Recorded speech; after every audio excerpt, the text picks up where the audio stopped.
Неизвестно е донесувањето на законите за материјално обезбедување на стечајците, за финансиска поддршка при откупот на тутунот од ланската реколта, за отпис на камати и репрограмирање долгови, за квалитетот на лековите, за еколошка такса и многу други. Ќе биде неможно доколку левица ја реализира заканата и блокира закони поради европското знаменце на законот за државјанство.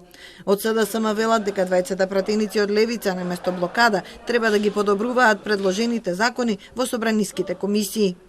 Го имаат целосното демократско, деловничко право како пратеници да подобруваат одредени текстови на закони.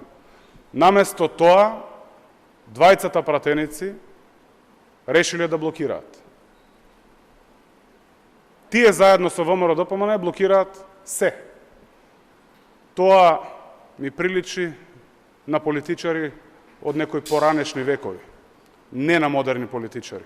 Во ВМРО-ДПМН веруваат дека европското знаменце нема да биде злоупотребено. Првично ќе видиме во каква постапка ќе стигне законот за државјанство. Јас се надевам во духот под наводници на СДСМ на транспарентност, инклузивност и отвореност за дебата, дека нема повторно за суштински закон да се злоупотреби европското знаменце, на што бевме сведоци во изминативе години. Алијанс Алтернатива очекува законот за државјанство да биде ставен на дневен ред на првата наредна седница на 22 јули.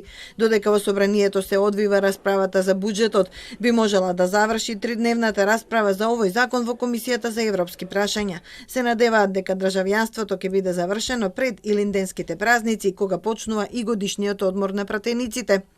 Алијанс Алтернатива од лани се бори за олеснување на постапката за добивање државјанство. Европското знаменце, што владата го додаде пред неколку дена, оневозможува бесконечна амандманска расправа. Левица е уверена дека тоа е злоупотреба и најавува блокада на други закони. Кои се уште не прецизира.